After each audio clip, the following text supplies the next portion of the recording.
Hello and welcome to No Icing with Dritta today. Hope y'all are doing fine on this February, on this Thursday. And I'm very excited to have a very special guest who's also a friend of my show host, my co-host, my show co-host, who let me bring him up right now. Hold on. Ladies and gentlemen, Rory Penland, Mr. Rory Penland. Hey. Hello. How you Do I have a doing? mustache? Oh no, I didn't even notice. No. Good to be here. Welcome. I missed you. It's been a long time. Been a while. To be honest, all the shows blend together now. Okay. And we have another show host coming, but I wanted. Will you help me talk about our guest? And I'm going to run. I'm going to show a little something. This guest is your friend. Yeah, we worked together years ago in Orlando, Florida, at a haunted attraction called Skull Kingdom. He is like the quintessential actor worker. I mean, he works hard. He's doing 3 or 4 different jobs, and now he's just getting all kinds of work out in California. Doing commercials, doing TV shows, bits in movies. So he's just a very prolific actor because he's a nice guy. He's very nice. He's easy to work with, and he makes an impression wherever he goes. He makes a positive impression wherever he goes. So people want to work with him. That's the bottom line. So he's professional. He does voiceovers. He's an actor and a singer. I didn't realize how much of an amazing singer he is because until I watched this YouTube clip, I'm going to show you guys. He's got a beautiful, amazing voice, and he's handsome. So he's going to be. There might be like a little photo appearance of him on Girls' Night. We might have to show him on Girls' Night because he's so handsome. And I know the girls are going to go crazy. So let me show the little clip. I don't want to keep you guys waiting. Hold on. We'll be right back. Let me see. Let me see. Hold on. If he's in the green room, he's blushing right now. Okay.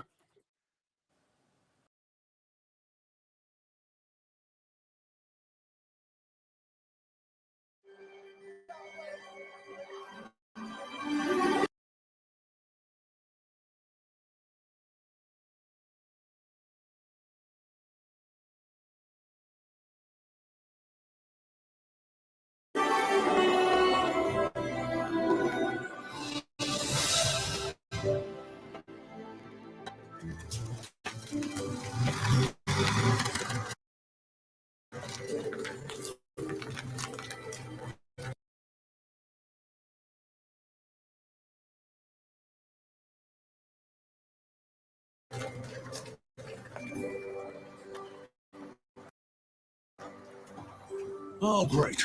It's you again. Hey, Fred. Why so green a face? Thanks for that whole train debacle. What's next? You gonna unfollow me on Instagram?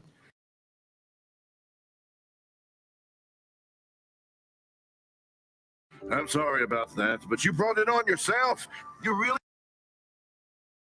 should learn to control your angers. You need to get better control of you need to get better control of minding your own business. Need I remind you the whole reason for Christmas? Yes?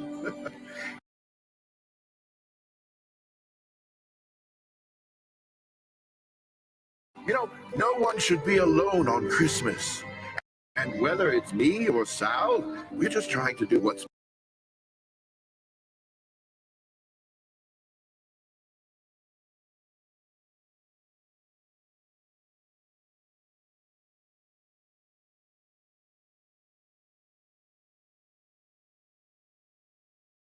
be home for Christmas.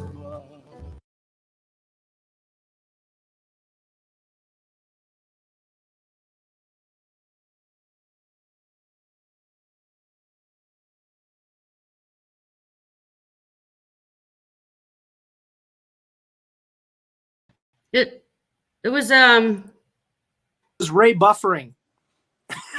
it's Ray buffering. That's what it was doing. It was It's Ray Ray buffering. buffering. Oh my goodness. Let me see. Hold on. Let me. Yeah, those videos, they buffer. Okay. Let me pause it. Let's stop that. I'm gonna refresh and try it again. He does a great Santa. Bummer.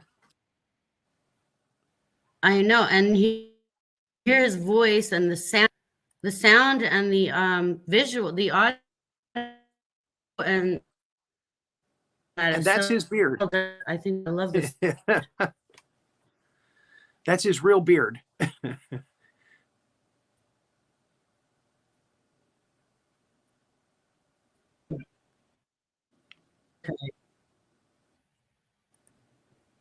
Okay, well, let's bring him on. Everybody, ladies and gentlemen, introducing Ray Buffer.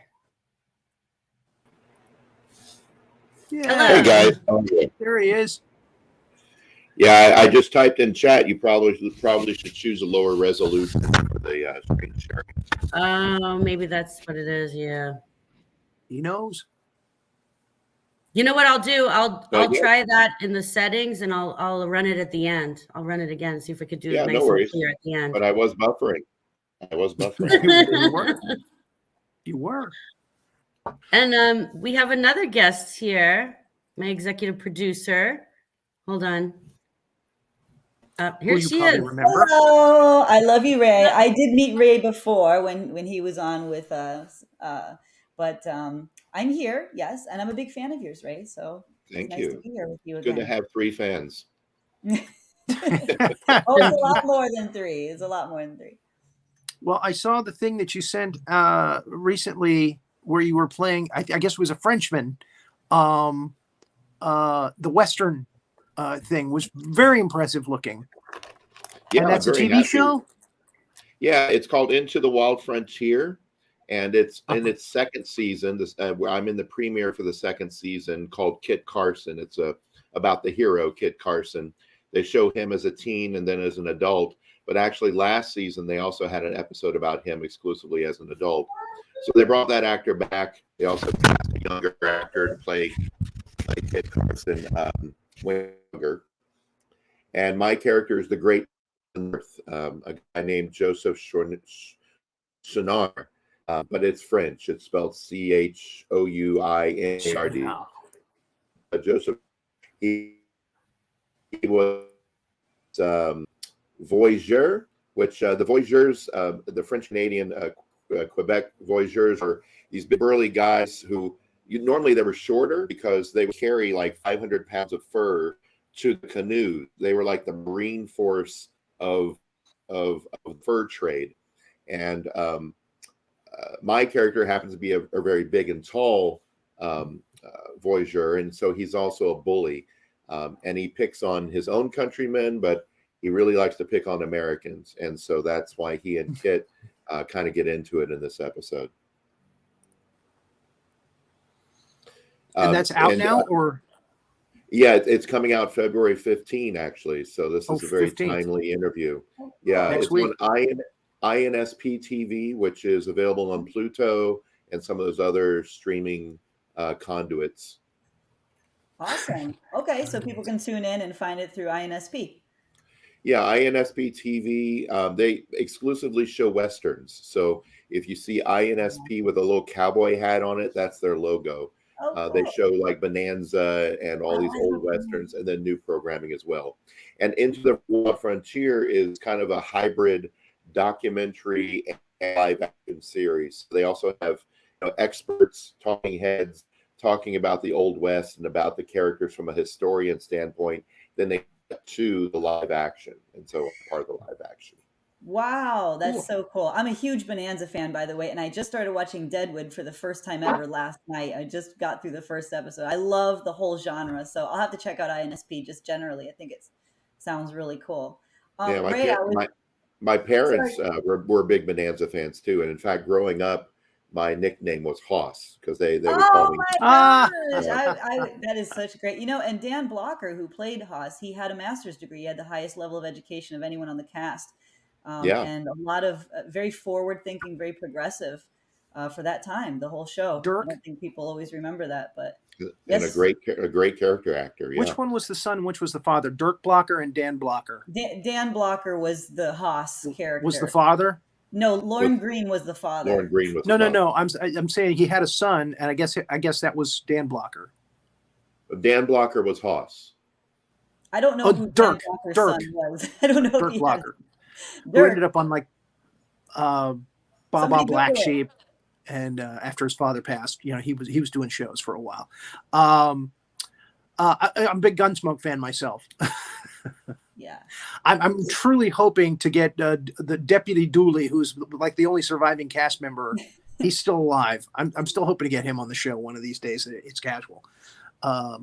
We'll see. That would be very, very, very cool. I'm trying. Ray, I was looking at your IMDb and I didn't realize you had done an episode of Curb Your Enthusiasm, playing the stage manager with Ben Stiller. That was the Ben Stiller season.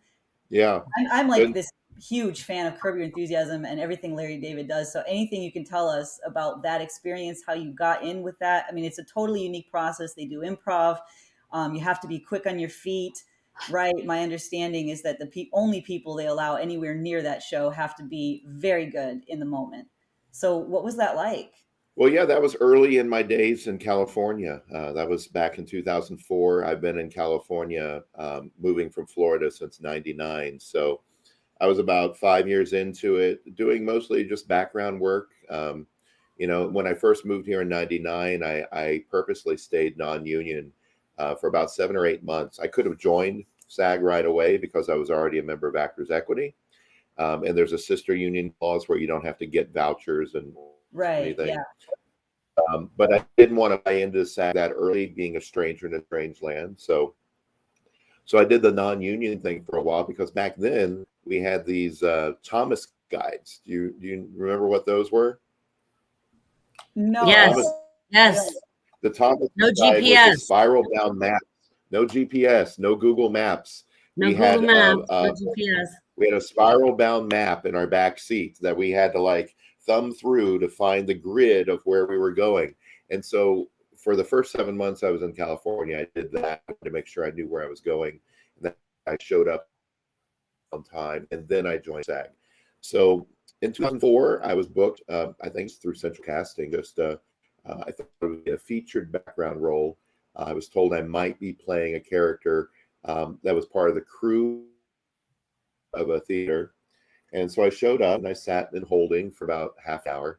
And the first AD came to me and said, are you about for? I said, yes. He said, okay, I got one to you. I'm like, okay. And I thought maybe I did something wrong. I wasn't sure what was going on. So I just followed him, and he led me through the back area and knocked on a door. And Larry David opened the door. And Larry says, hey, so your name's Ray? I'm like, yeah. He says, well, I heard you used to do some stage managing. I'm like, yeah. Wow. He says, well, you want to play a stage manager for us? I'm like, sure. What? This is crazy. Okay, good. Sign him up. So I'm like, okay, well, thanks. All right, I'll see you on set. I'm like, okay. So I called the AD, and they upgraded me to a principal. And then they told me, it would be recurring for that season, but that they weren't sure how things flow. I might just be background, sign up some episodes, I might have lines in other episodes. So I actually was there for multiple episodes that season. So you say Ben Stiller, that was the one that I had the most dialogue in. I was in the Schwimmer episodes when David Schwimmer played Ben Stiller. And also happened to meet and sit down and speak with Mel Brooks, which was really cool because he was also part of that season. And the storyline was that they were producing the producers on Broadway with Larry David playing the lead role. Ben Stiller was playing, the second banana role. And it basically gets replaced mid-season by David Schwimmer. So that was a really cool experience. But I was the stage manager for that whole season for those shows that were based in the producer's rehearsal area. Do you know how your name came to their attention? Because it's very, very hard to get those coveted positions. So what were they basing that on? You didn't inquire yourself. It was kind of, you were brought in. Do you know what that was about? Yeah, the only thing I can think of I think when Central asked me if I was available, and I responded, I think, sure, I'd love to do it. I actually used to be a stage manager, and that was the only right. So they must have passed that along to the AD, and the AD then it me up, I guess, on the list. And I guess after meeting me, he had a good feeling about me and thought that I could have a normal conversation with him. And really, I mean, all I did was play the straight man. I mean, they did the comedy. They set me up. He asked me a question. I answered it in a in character kind of way, and it became an actual memorable joke from that season. I'll say, "Oh yeah, I saw that. I didn't realize that was you, but yeah, I remember that joke." It was about being which way is stage left, and so the setup is very simple, and I just play the straight man. Do they do a lot of retakes on Curb when you were there, anyways, or was it kind of just really quick, just one or two takes? Yeah, it was kind of free flowing. They don't script, but it's basically an outline of where they're starting, where they want to end up mid episode, and where they end up at the end. But the minutia of the dialogue is really made up by the actors, and so really like kind of like performing jazz. They just kind of like go up. They know what needs to happen in the scene. They navigate their way through it through comedy and just improvisation. Were you a Seinfeld fan? Just my last question about this, I promise. Just were you a big Seinfeld fan? Did this mean a lot to you to meet Larry David, or was it just I another honestly job? wasn't. I wasn't a Seinfeld fan. I don't even think I'd ever watched an episode of Seinfeld, and I may have watched one or two episodes of Curb at that point, because this was season 4, I think, that I was in. But and I respected I knew of Larry and I knew of Curb, so I must have watched a few episodes before being on it. But yeah, I mean, I almost prefer not being a fan of the material and showing up and learning about it on set, because sometimes you get disappointed when you know too much about a show and then you show up and you see the skeleton that makes up the show that you like. So yeah, I mean, I didn't really know much going into it, but they were all great people, and even the secondary actors, the guest stars, they were all very nice. I think Patrick Bristow, and forget the other guy's name, but good crew, good cast. What an awesome experience. It's just great because once Curb is done, it's done. And the cast who played in those, you'll never get another cast. So it's just incredible. What an honor. It's awesome. Yeah, I'm surprised it's still going on. I'm assuming they must have had a hiatus year here or there, because what is it now, the Yeah. 13th season? Yeah, they said that Larry just at the end of every season, he makes it so that it could end because he doesn't know ever if he wants to come back, and he never commits. And then he'll just take some time off, and then he'll wake up at some point and he'll say, "I think I want to do another season," but he never commits. So they never know, and it just keeps going. Wow. Yeah, and it's funny that you mentioned that episode, because that experience of being really in the whole season, but really only that one episode that you really recognize me in.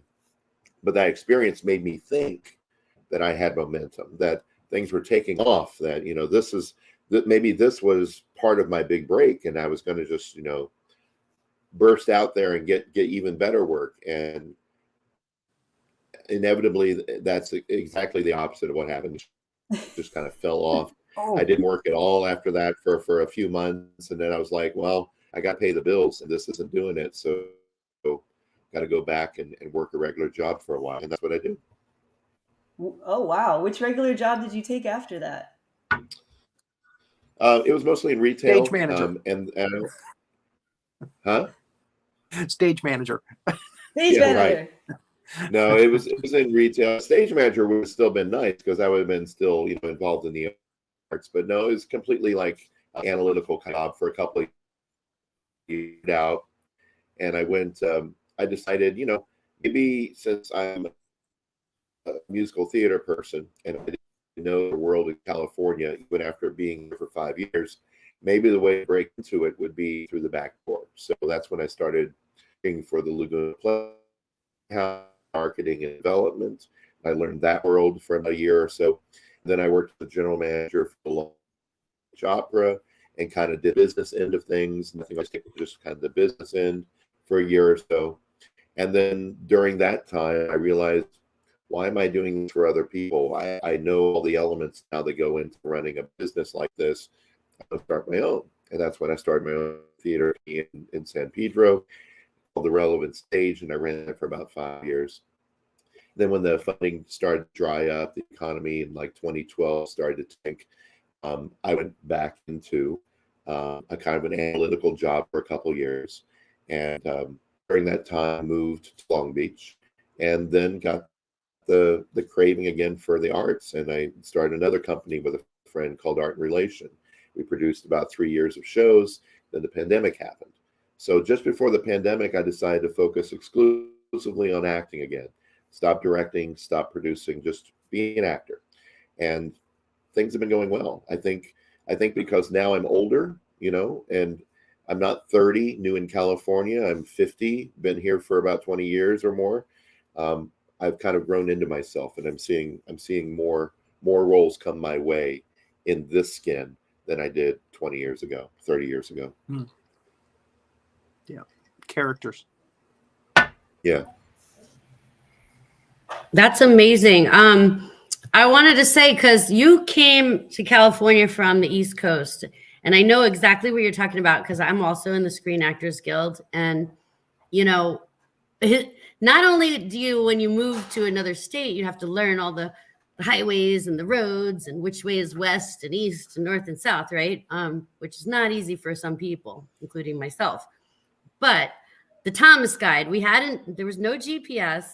When you're the same age as me, so there's no GPS. When we moved out here, you have to try to find all these acting gigs. They send you all over creation, and you're relying on this Thomas Guide. That was the first thing my cousins told me to buy, is the Thomas Guide. They're like, get the Thomas Guide, keep it in your car, and but not only that, all the names are in Spanish. All the street names are everything's in Spanish. Every exit, every street name is like, you have to learn the language. You have to learn a whole nother language to drive out here if you're coming from the East Coast, right? And they're repetitive too. You can have Corona Drive, Corona Avenue, Corona Street, North Corona Drive, East Corona Drive. So many times I would get lost. And the other thing about the Thomas Guide too is, here we are going through this book, Spiral Bound, trying to find things while we're driving. And remember all of the controversy when Tom first came out. They're like, oh my God, people are going to be so focused on their electronic device that they're going to get in car accidents. What did they think we were doing with Thomas Guides? My God, it was such an improvement to get GPS. Well, you probably see a lot more people on the side of the freeway, trying to read the darn thing in the middle of the night with the flashlight, It wasn't convenient, but that was the only way. Yeah. And I also had questions. Renee is probably dying to know some of the same things because Renee and I kind of tend to think the same things sometimes. I want to know about, how did they get your hair for Santa, your role as Santa? Did you dye it back? Did you bleach it? Did you dye it back? Your mustache, your beard? I need to know all the things. Your transformation. All of the above, and it was trial and error. Back when I was 20, I was playing character roles. I was playing Tevye and Laser Wolf and Uncle Chris. So I had experience with age makeup in my 20s. And I learned the hard way while doing a 6-month run of Fiddler that you can use the wrong kind of bleach on your hair, and you can burn your scalp, and you can bleed, and the blood can stain your hair.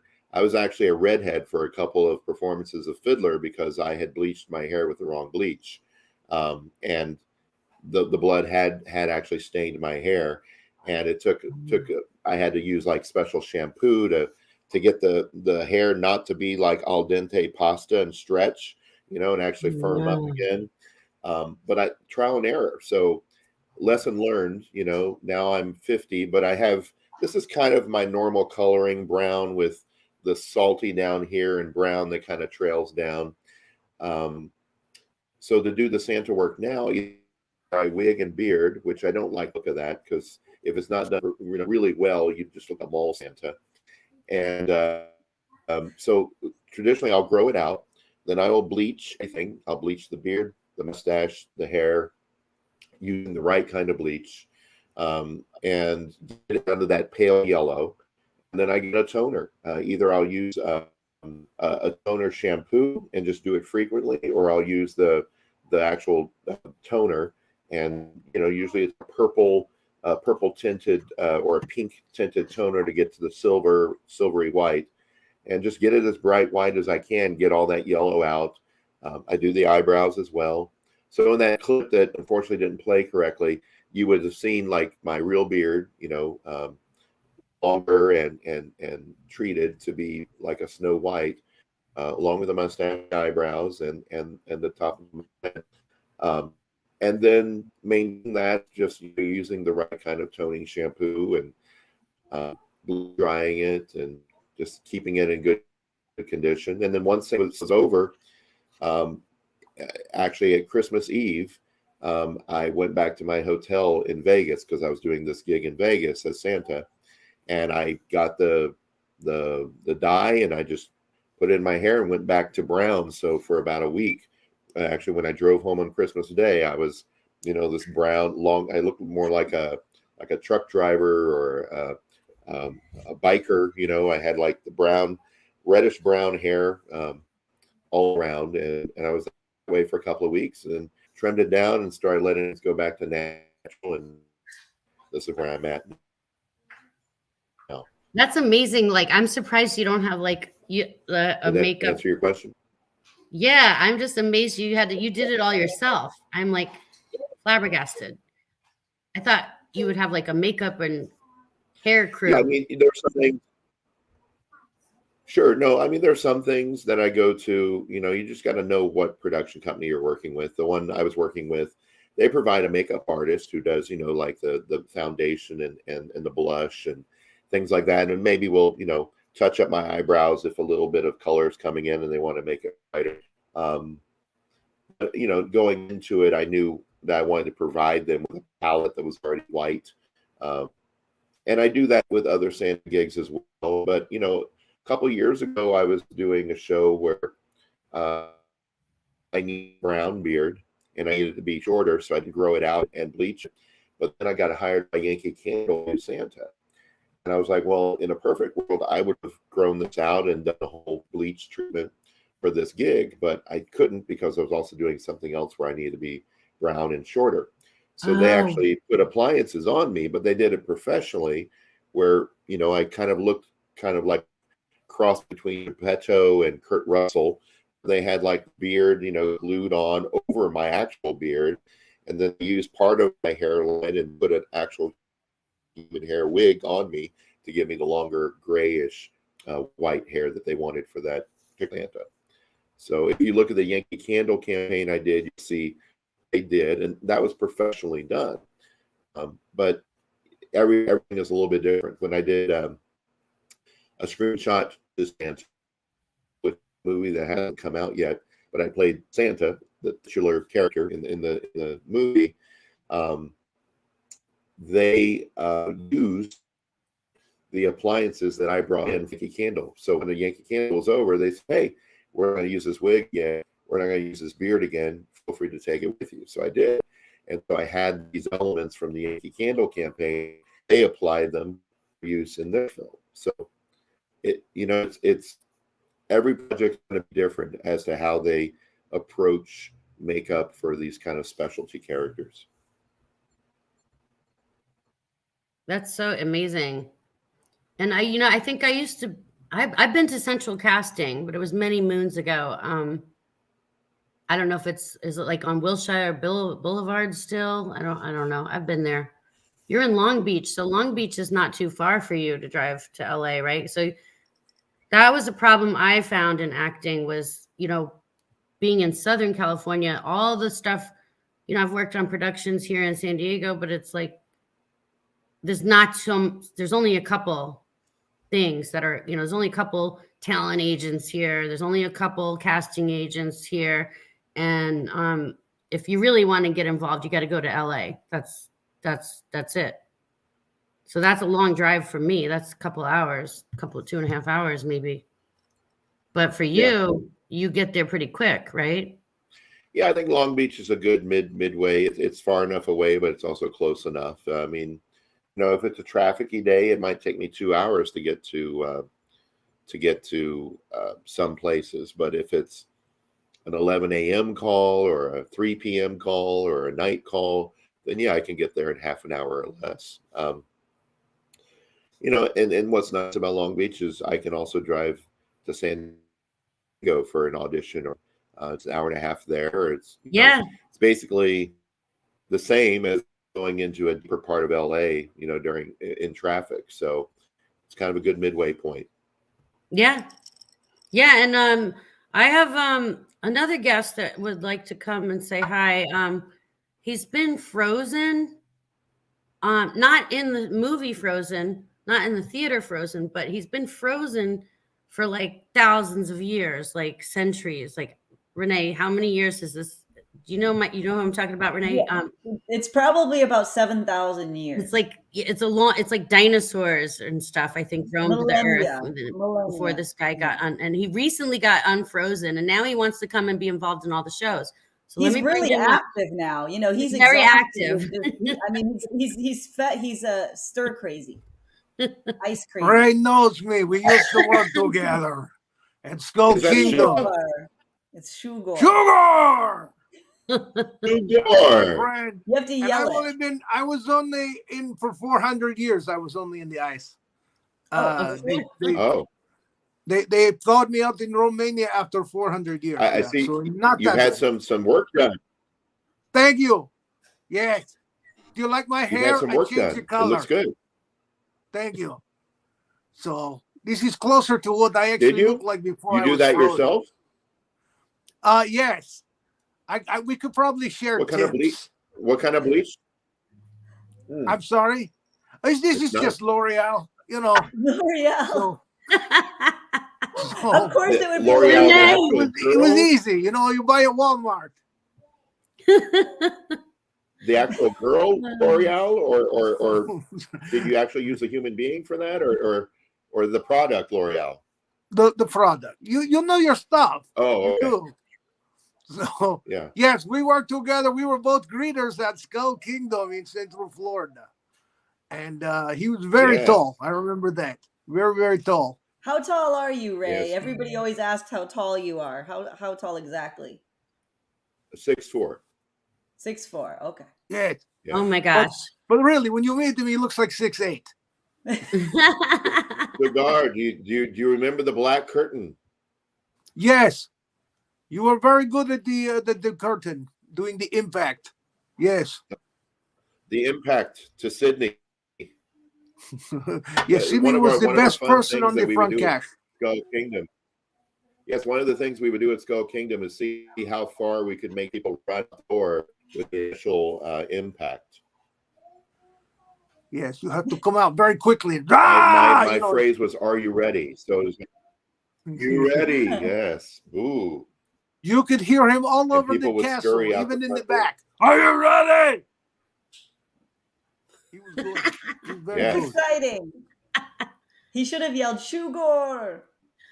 That's me. I do that. Yes. Oh, okay. My daughter loves Sugar. My daughter loves Sugar. She says it all the time. Really? Sugar. I will do video for her.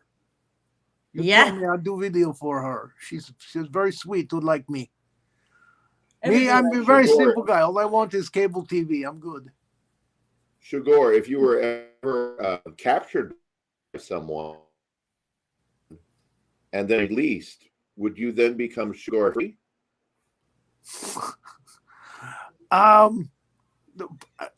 You confuse Sugar. You confuse Sugar. But I just want to come in and say hello. I know Sandy and I know Renee, and they say you were going to be on show. So I want to come and say hello, friend. I'm so glad you are playing all kinds of characters and Santa Claus and all. And Sugar, before you have to go, Sugar, I wanted to ask you, can you send me a selfie today or later today? Like, can you send me a selfie? Because sure, I can do that. We're gonna have a girls' night episode, and we're gonna show we're gonna show a picture of Ray Buffer, right, Renee? Renee's gonna be there. It's gonna be girls only, and we're gonna show some hot men. So Sugar, Ray send me a Buffer is a selfie. And you're going to show a picture of me. Send me Sugar. selfie, Sugar. I need to. So I think Ray is going to have it's more from the waist, girls like from him. the waist up. The picture has to be from the waist up. Yeah. Well, we don't have Now any you make Sugar regulations laugh. on it. Ray, you're free to give us whatever you give us. Be careful what you send to Sandy's mom, though. Let's never say that. Don't send it to my mom. She'll show all her friends. Don't send anything. Yeah. Make it tasteful. Anything Make it below the tasteful, waist, as yeah, David she's would going to say, show make it all tasteful. over. We love Okay. you, Sugar. That's We love blackmail. you, Again, just want to say hello, my friend. Thank you, Sugar, for coming. Thank you. Come Thank back you for again. We having love me. you. Thank you. That was exciting. That was very.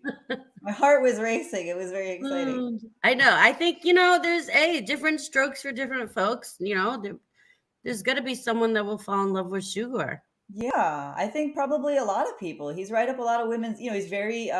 He's a roughneck. A lot Maybe of like women- Elsa from Frozen. Yeah. They both How have the can you Frozen not thing in common. fall- How can you not Anna fall or for Elsa? a good hunter and gatherer like Sugar? Right. I mean, He's very masculine. He's very masculine. he's a provider. He's a provider and a protector, I believe. Yeah. I would guess. Yeah. Ray, I have a question for you about the acting industry, which is that a lot of actors say every actor who wants to make it makes it eventually. Meaning, if you keep working and you don't give up on your acting dreams, whether it's 20 years, 30 years, or 3 months, everyone invariably, if you work hard enough, will get acting gigs. Is that true in your experience, that diligence and hard work pays off almost more than even talent? Or is that not your experience? I mean, no matter what you do, there's going to be the person who probably absolutely no effort into it and falls into the industry and gets a break. And you can rationalize that as nepotism or being in the right place at the right time or knowing the right people or just being, being perfect for the moment. Your moment's going to come. You never know when you're going to be perfect for the moment. And if you don't put yourself out there, if you're not persistent, if you're the one that quits before the industry quits on you, then you're absolutely not going to make it because you're not even putting yourself out there to be a candidate for a position. So, Right. yeah, I think persistence is what matters. And I think as you try, you also keep improving. I mean, unless you're a completely stagnant person, or unless you're frozen for like 4,000 years, you've got to be growing Like and Shugor. progressing. Wouldn't you agree, Roy? I would agree. Like Shugor, if you're frozen for 400 years, nobody's going to hire you. Yeah. Oh yeah, Because you you're missed stuck, Sugar, Rory. right? You're just stuck in a icicle. I let him No use one my wants camera. an He forgot to icicle. change my name back.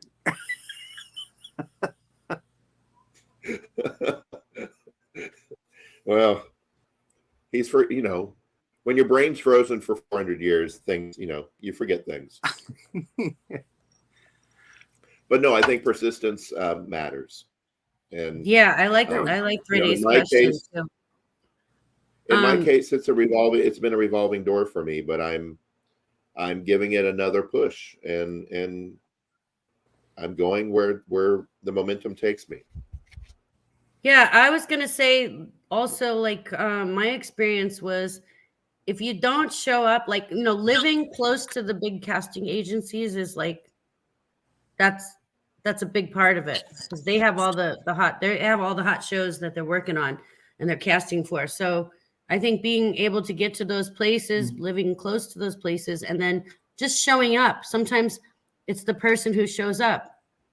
You don't have to, might not be the best talent, but they show up every time. They're reliable. And that's A lot what of it is. my best opportunities have come from being someone's second choice, being the backup. Mhm. The only reason you become that person is because you did show up and you got on the list. You got in their mind. And even if you don't get the gig, that doesn't mean you don't get the gig, because you might end up getting the gig. So the biggest deterrent to your success is yourself. You know, when you look in the rearview mirror and you say, "Oh, why haven't they called me yet? Was my nose too big? Should I have memorized more of that monologue? Maybe I look down too much, or they just don't like me, or you know." And then you stop doing as many auditions because you've been second guessing yourself. But even if you're in a small area where there's only 5 auditions, you know, a month for projects, are you going to all 5 auditions, or are you telling yourself, well, in a small area and I'm not really right for any of these things, so I'm not going to show up. I'm not going to submit. You're your own deterrent. Yeah, and Yeah, I've your noticed that self-doubt. too. Yeah, just being pleasant to work with and being reliable. Like a lot of people, especially in the entertainment industry, I've noticed they are super talented, super, X factor galore, and they get into this mindset that, well, they're privileged to be able to work, they're entitled to work anywhere, and that's not necessarily true. There's a budget, there's cast members, there's the whole team that's depending on you, and if you're not showing up, if you are not being appreciative or, diligent, you're out. You'll be blackballed. It's very hard, for as talented as anybody could be, there probably is at least one other actor who could fill your role in some capacity. Even if they didn't do it just as well as you did, if they're actually completing the role, that's more valuable than someone who's even the best fit, but they just don't even show up, or they're ornery, or unprepared is another one that I see a lot. Someone thinking they can just show up and just do it on raw talent. Preparation and raw talent would be the best combination, but I think that hard work really does pay off. Yeah, the talent opens the door, but your personality and your affability, that's what keeps you in the room. The thing to keep in mind too is that you know, the people who are casting these things are ones in power, it's the producers.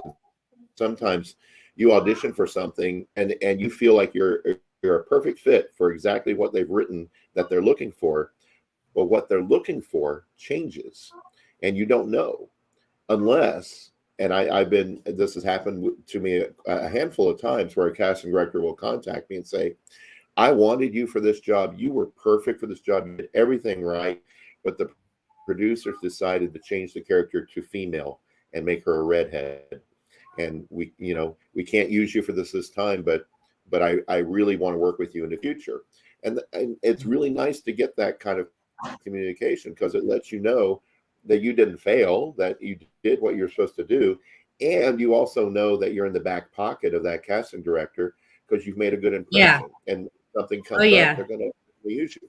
If you don't, having that connection with the casting director for sure, because I mean, they have books of, now it's all internet. Back then, when I used to do it, they had a book and they would literally go through the binder and look at people's headshots and resumes. And now it's all online. Everything's online.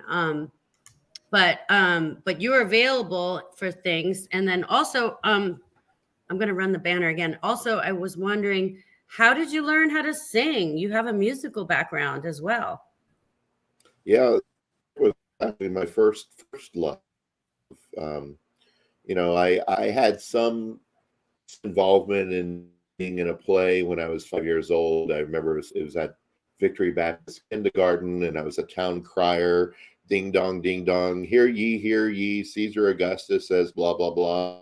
And I remember people clapped for me, and so that stuck in my mind. I was like, well, that's not cool. And then later, as a child, when I was in school in fifth grade, a guy he was a teacher at middle school, and he was peddling violins and violas and cellos and basses and trying to drum up a kind of a class that would happen before school started. And I signed up for that. And my parents remember, I think it was Chafin music, and rented a violin, and religiously 3 days a week went to this class either before or after school, and learned how to play violin. And when I went into middle school, it was feeder programs. That same teacher was there. I signed up for orchestra class, which was part of the curriculum at that time. And that led me to discovering chorus, because that same teacher not only taught orchestra, he also taught the choral program. And then I started to sing, and I was like, well, I like this, and my voice is starting to change, and I'm learning how to use my voice. And so that continued. And once I got into eighth grade, I learned about musical theater. I learned that you could have this acting thing that I remember from when I was 5 years old, and you can also sing at the same time. And I did, like, I think it was called Jumbo the Musical in eighth grade, which was about the elephant, P.T. Barnum's elephant. And I was in that show, and I was like, wow, I enjoy that. People are clapping for me. I'm singing and I'm acting at the same time. And in high school, all 4 years, we did a major musical each year. And so I gradually moved my way into this musical theater world. And that's what I went to school for. I went to Florida Atlantic University. They had just, I think a year prior, created a musical theater major program.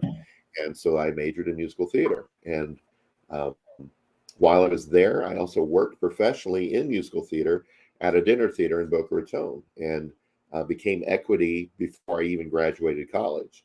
So it was I guess just a momentum. I was kind of coasting my way into this thing that I learned that I liked. And a lot of kids, that they dream of being a cowboy or an astronaut when they grow up. And the beautiful thing about being an actor is you can be all of those things.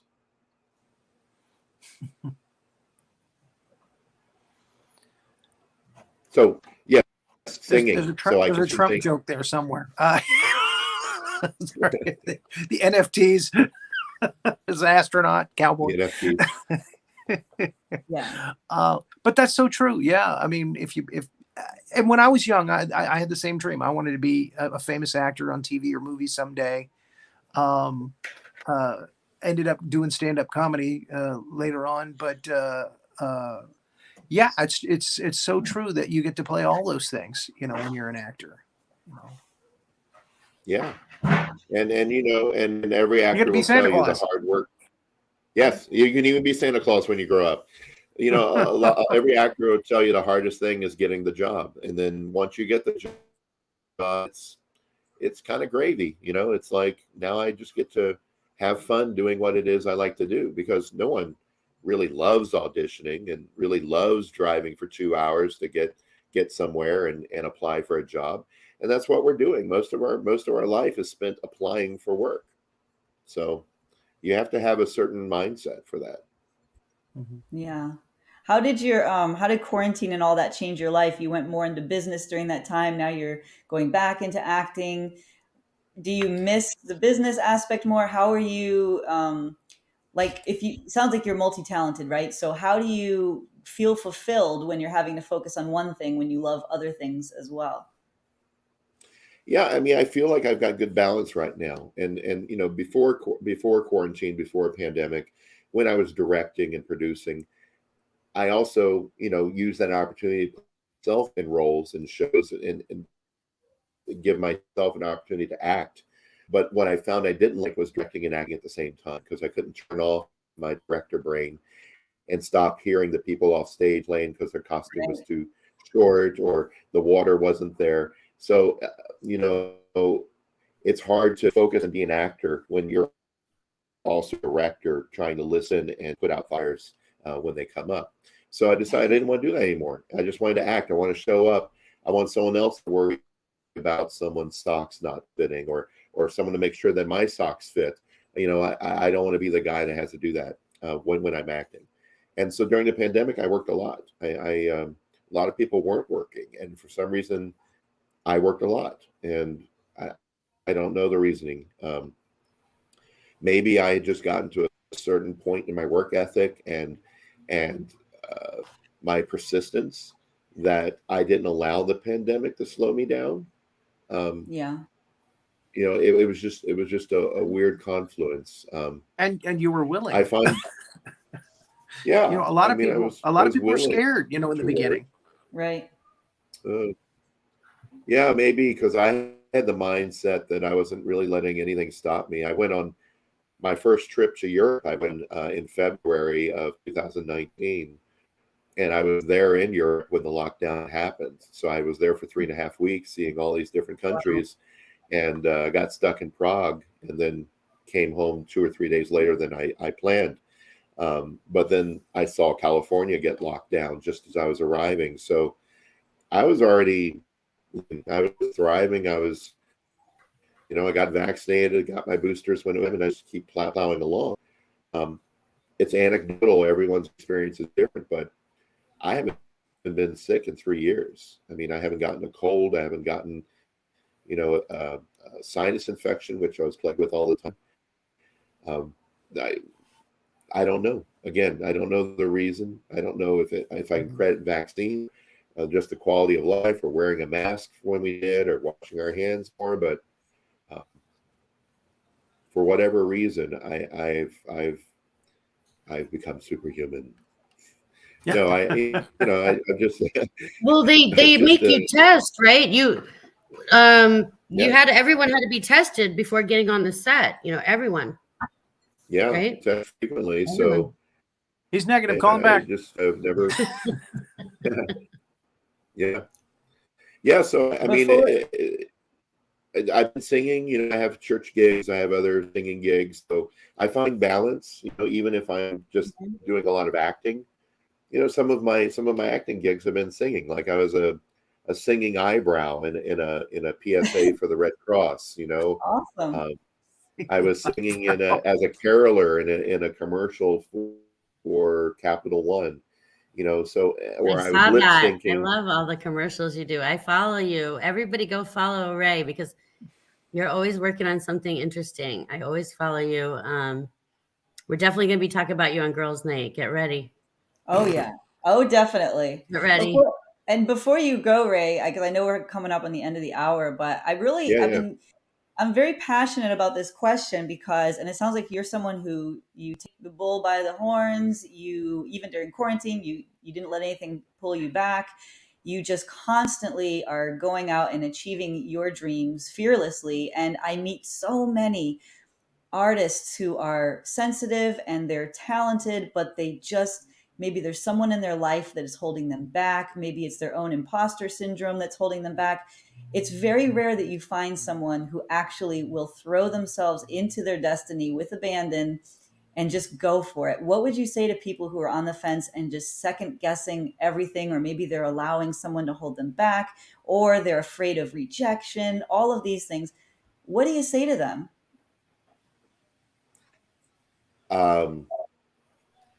Maybe they need to disconnect from the negativity.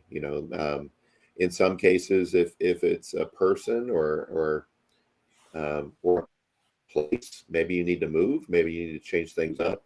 I mean, I think it's important that you are independent and become your person. Maybe in order to pursue the things that you desire, because if you're attached to someone that is dragging you down or making you doubt yourself, that's probably not a healthy place to start from. And either you need to compartmentalize and decide to tune that person out and still keep them in your life, or you need to disconnect from that person and reinvent the circumstances in which you're living. I mean, that's the best thing I can think of to tell someone in that situation. To reinvent the circumstances in which you're living. That is so awesome. That meant a lot to me, Ray. Thank you. That spoke to my heart. Thank you. Yeah. Oh, Sandy, you're on mute. Don't. I said, I love that. I love that too. I agree with Renee. That was so inspirational, wasn't it? It was just like a mic drop moment. No, I think I admire you because, I mean, I know I admire you. I don't mean to say I think. I mean, I'm just so nervous, Renee.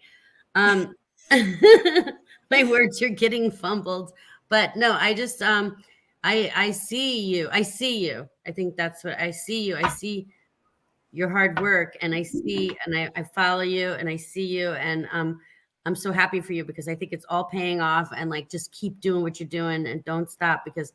And like, did you ever do the beer commercial? Because I think you should be like the new Dos Equis guy. Yes. Like I think shout out someone needs to take Dos Equis because you need to be the most interesting man in the world for Dos Equis. Yes. This Like will the be new one. a test.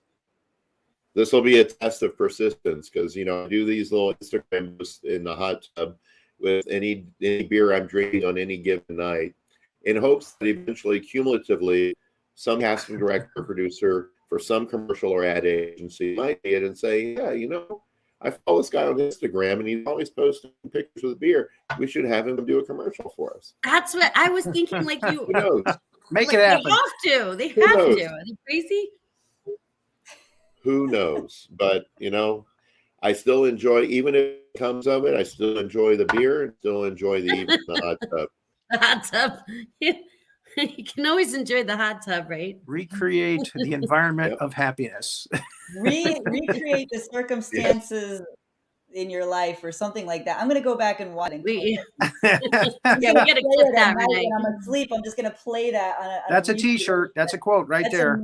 We got to have merch and everything. Ray, that If was you just want, so if you beautiful. want to see Ray Buffer in the jacuzzi, The beer looking all cozy. fine and shit, I do. you better go follow him on Instagram and all the We are all places. obsessed with him and what he said. Just everyone listen to him. Disconnect from all the negativity, anyone holding you back. You've just got to be autonomous. You're an independent human being. And that's what makes you so beautiful. It doesn't mean you can't have wonderful connections to people, but your connections to people will be even stronger if you are an independent human being. And Ray is a living proof of that. I mean, his success is rooted in that. And I can tell he's a very confident, autonomous person. And that's really inspiring. So Ray, come back. Just come back. Please come for any back. show. We love you. Anytime. Always good to see you, my friend. Good to see you as well, Rory. And thank you, Renee. Thank you, Sandy. Thank Maybe you, next- everybody. Thank you, Next Ray. time I'll get to meet Dritta, maybe. Ooh, Yes. she's a hot She would number. love I'll that. tell you. I'm gonna have to send you. I have to have her send you a clip. Okay. Follow her. Well, she's on. I think she's on TikTok. Well, I don't know. Sometimes she reveals her shoulder. It's very hot. Very hot. That's a thing. The left or the right? That's a good question. To the left, to the left. And happy No, Valentine's thank you guys. Day. Happy Thank you, everybody. Valentine's Happy Day, Valentine's Day. Ray. We Happy love you, Ray. Valentine's. Rory, thank you for bringing Ray into the cosmos. We love him. Thank you for everybody for tonight, and we'll see you next Thursday. And we love you. And I'm Love gonna try to you, run. guys. I'm gonna try to run this again. Let me try one more time. Okay. I want everyone to see it. Let's try. Oh, Okay. Hopefully it's buffered. Ray.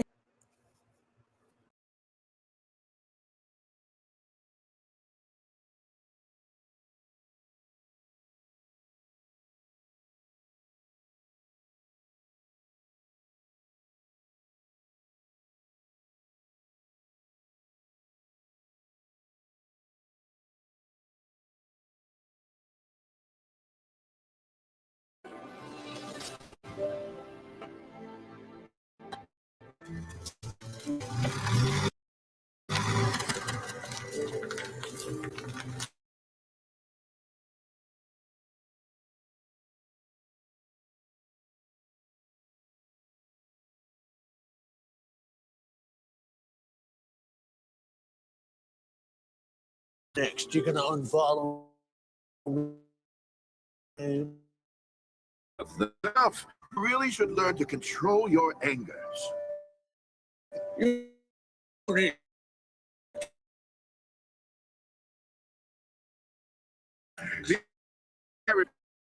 No one should be alone on Christmas. Oh, we're just trying to do what's best for you. It's okay to open. Let's get you home. No, Santa. Something else I need to do first. Does that mean you want to hear that newest song? Oh no, anything but that. Oh, not for 3 hours.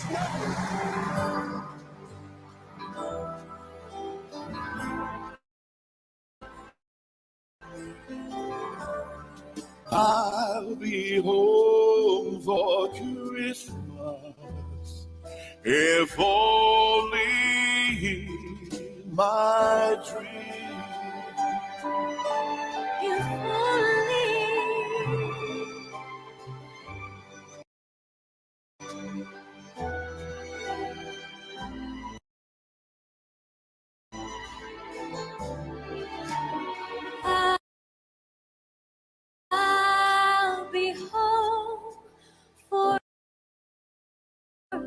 Christmas.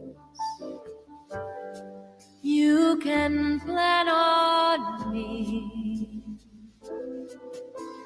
Please have snow and mistletoe and presents by the tree. Christmas Eve will find me where the love light gleams. I'll be home for Christmas, if only in my dream. Oh, goodness, Santa. I sure hope Sal isn't too mad at me. I'm sure he'll be happy to see you. But what if he isn't? Oh, Christmas is about spreading joy and forgiving those that hurt you. Now, this is my favorite part. I'll be home for Christmas. You can plan on me. Please have some snow and mistletoe and presents by the tree. Oh, Christmas Eve will find me where the love light gleams. I'll be home for Christmas, if only in my dreams. I'll be home for Christmas, if only